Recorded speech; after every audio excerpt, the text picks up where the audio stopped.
Halo semua, nama saya Maria Mesalvia dari Prodi PG PAUD dengan NIM 186245007 ingin mempresentasikan mengenai teori kognitif Jean Piaget. Video ini dibuat sebagai pemenuhan UAS konsep dasar PAUD dengan dosen pengampu Dr. Koiriah MPD. Berikut videonya. Siapakah Jean Piaget? Ini adalah sosok Jean Piaget. Beliau lahir di Newcastle, sebuah kota kecil di Swiss. Beliau memulai karirnya sebagai seorang ahli biologi, khususnya tempat moluska atau disebut dengan kerang-kerangan. Karena beliau semakin larut dalam penyelidikan bagaimana proses pikiran yang bekerja dalam sains, akhirnya beliau tertarik pula untuk menyelidiki apa sesungguhnya pikirannya itu, khususnya pada tahap perkembangannya di bidang epistemologi, genetik, atau studi tentang perkembangan pengetahuan manusia. Dan pada tahun 1920, Piaget memutuskan untuk mempelajari perkembangan anak ketika belajar di laboratorium Binet di Paris. Piaget mengemukakan bahwa sejak usia balita, seorang telah memiliki kemampuan tertentu untuk menghadapi objek-objek yang ada di sekitarnya. Kemampuan ini masih sangat sederhana, yakni dalam bentuk kemampuan sensor motorik. Dalam memahami dunia mereka secara aktif, anak-anak menggunakan skema, asimilasi, akomodasi, organisasi, dan ekuilibrasi. Dengan kemampuan inilah, balita akan mengeksplorasi lingkungannya dan menjadikannya dasar bagi pengetahuan tentang dunia yang akan dia peroleh kemudian. Akan berubah menjadi kemampuan yang lebih maju dan rumit. Kemampuan-kemampuan ini disebut Piaget dengan skema. Sebagai contoh, seorang anak tahu bagaimana cara memegang mainannya dan membawa mainannya itu ke mulutnya. Ia dengan mudah membawakan skema ini.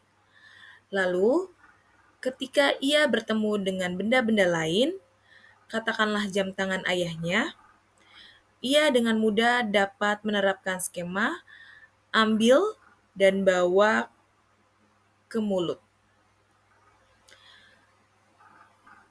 Peristiwa ini oleh Piaget disebut dengan asimilasi, yakni pengasimilasian objek baru kepada skema lain ketika anak tadi bertemu dengan benda lain, misalnya sebuah bola, ia tetap akan menerapkan skema ambil dan bawa ke mulut. Tentu skema ini tidak akan berlangsung dengan baik, karena benda sudah jauh berbeda. Oleh karena itu, skema pun harus menyesuaikan diri dengan objek yang baru.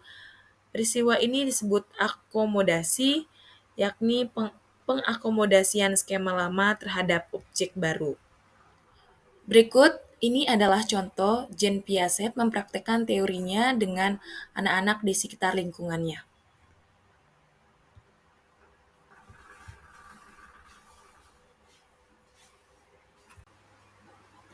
Tahap-tahap Piagetian.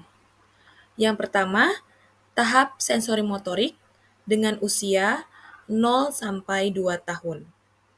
Yang kedua ada tahap pra-operasional dari umur 2 sampai 7 tahun. Lalu tahap operasional konkret dari 7 sampai 11 tahun. Lalu ada tahap operasional formal.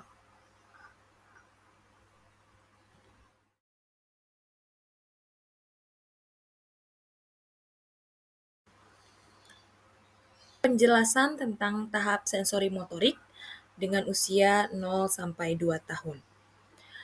Tahap sensori motor, tahap ini berlangsung sejak kelahiran sampai sekitar usia 2 tahun. Dalam tahapan ini, bayi menyusun pemahaman dunia dengan mengordinasikan pengalaman indera atau sensori mereka dengan gerakan motor atau otot. 0 sampai 2 bulan kita sebut dengan sirkular primer,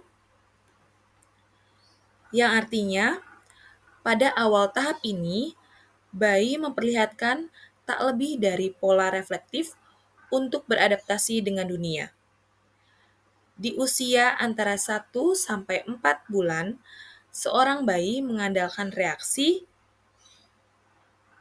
sirkular primer, yaitu tindakan atau gerakan yang ia buat sebagai respon dari tindakan sebelumnya dengan bentuk yang sama. Lalu, 4 sampai 12 bulan atau disebut dengan sirkular sekunder. Di usia 4 sampai 12 bulan, bayi beralih pada reaksi sirkular sekunder yang berisi tindakan yang berusaha terlibat dengan lingkungan sekitar. Dia berusaha mempelajari prosedur dan cara kerja sesuatu yang dapat menyenangkan hatinya dan mengusahakannya agar tetap terus bertahan. Dengan cara ini, ia mulai belajar mengingat objek secara permanen, dan ini adalah kemampuan untuk mengingat. Artinya, kalau Anda tidak dapat melihat sesuatu, bukan berarti sesuatu itu hilang. Lalu, yang ketiga ada usia 12 sampai 24 bulan atau kita sebut dengan sirkular tersier.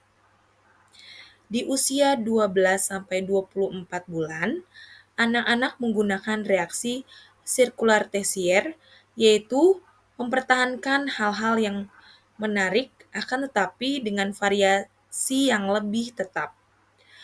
Ketika seorang bayi berusia 1,5 tahun, bayi tersebut mengalami perkembangan representasi mental, yaitu kemampuan mempertahankan citraan dalam pikirannya untuk jangka waktu yang lebih lama. Sebagai contoh, bayi dapat terlibat dalam apa yang disebut imitasi yang tertunda. Ini adalah beberapa contoh kegiatan mengenai sensori motorik pada usia 0 sampai dengan 2 tahun. Baik, selanjutnya tahap pra-operasional. Tahap ini berlangsung mulai usia 2 tahun sampai 7 tahun. Tahap ini adalah tahap pemikiran yang lebih simbolis, tetapi tidak melibatkan pemikiran operasional. Tahap ini lebih bersifat egosentris dan intuitis. Pemikiran pra-operasional terdiri dari 2 subtahap, yaitu tahap fungsi simbolis dan tahap pemikiran intuitis. Subtahap fungsi simbolis terjadi di usia 2-4 tahun. Dalam subtahap ini, anak kecil sering mulai mempresentasikan objek yang tidak hadir. Ini memperluas dunia mental anak hingga mencakup dimensi-dimensi baru. Perkembangan bahasa yang mulai berkembang dan kemunculan sikap bermain adalah contoh dari pemikiran fungsi simbolis. Anak kecil mulai mencoret gambar orang, rumah, mobil, awan, dan benda-benda lain di dunia ini dalam imajinasi mereka. Matahari warnanya biru, langit berwarna hijau, dan mobil melayang di awan, simbolis yang sederhana tetapi kuat. Tidak berbeda dengan lukisan abstrak. Di usia sekolah dasar, lukisan anak menjadi makin realistis, rapih, dan persis. Matahari berwarna kuning, langit berwarna biru, dan mobil berada di jalanan. Pemikiran praoperasional masih mengandung dua keterbatasan, yaitu egosentris dan animisme. Sub pemikiran intuitif adalah sub tahap kedua dimulai usia 4 sampai 7 tahun. Pada tahap ini, anak mulai menggunakan penalaran primitif dan ingin tahu jawaban dari semua pertanyaan. Piaget menyebut tahap ini sebagai intuitif karena anak-anak tampaknya merasa yakin terhadap pengetahuan dan pemikiran mereka, tetapi tidak menyadari bagaimana mereka bisa mengetahui apa-apa yang mereka inginkan. Artinya, mereka menyatakan bahwa mereka tahu sesuatu, tetapi mereka mengetahuinya tanpa menggunakan pemikiran yang rasional.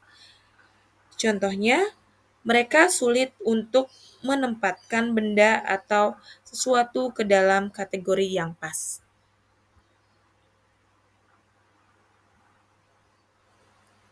Tahap operasional konkret dimulai umur 7 tahun sampai 11 tahun. Pemikiran operasional konkret mencakup penggunaan operasi. Penalaran logika menggantikan penalaran intuitif, tetapi hanya dalam situasi konkret. Kemampuan untuk mengklasifikasikan sesuatu sudah ada, tetapi belum bisa memecahkan problem-problem abstrak. Operasi konkret adalah tindakan mental yang bisa dibalikkan yang berkaitan dengan objek konkret nyata. Operasi konkret membuat anak bisa mengkoordinasikan beberapa karakteristik, jadi bukan hanya fokus pada satu objek. Pada level operasi konkret, anak secara mental bisa melakukan sesuatu yang sebelumnya hanya mereka bisa lakukan secara fisik, dan mereka dapat membalikkan operasi konkret ini. Yang penting dalam kemampuan tahap operasional konkret adalah pengklasifikasian atau membagi sesuatu menjadi sub yang berbeda-beda dengan memahami hubungannya. Tahap ini dimulai dengan tahap progresif decentering di usia 7 tahun. Sebagian besar anak telah memiliki kemampuan untuk mempertahankan ingatan tentang ukuran, panjang, atau jumlah benda cair. Maksud yang dipertahankan di sini adalah gagasan bahwa suatu kuantitas akan tetap sama walaupun penampakan luarnya terlihat berubah.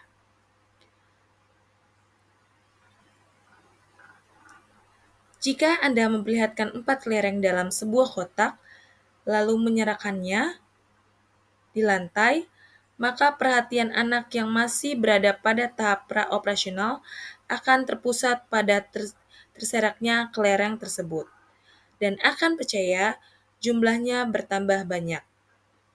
Sebaliknya, anak yang telah berada pada tahap operasional konkret akan segera tahu bahwa jumlah kelereng itu tetap 4. Anak pun tahu jika Anda menuangkan susu yang ada di dalam gelas gendut ke gelas yang ramping, maka volumenya tetap sama, kecuali jumlah susu yang dituangkan memang sengaja dibedakan. Di usia 7 atau 8 tahun, seorang anak akan mengembangkan kemampuan mempertahankan ingatannya terhadap substansi. Tahap operasional formal.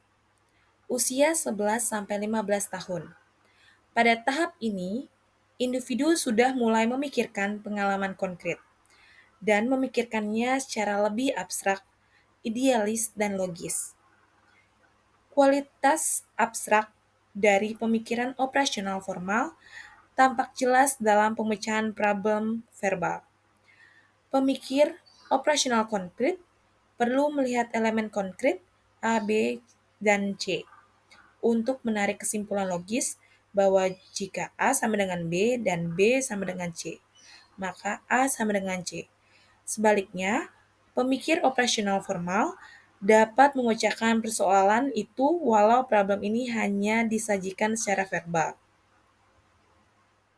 Baik, itu saja mengenai teori kognitif Jen Piaset yang bisa saya sampaikan. Mohon maaf apabila ada kata-kata yang kurang berkenan dan saya ucapkan terima kasih.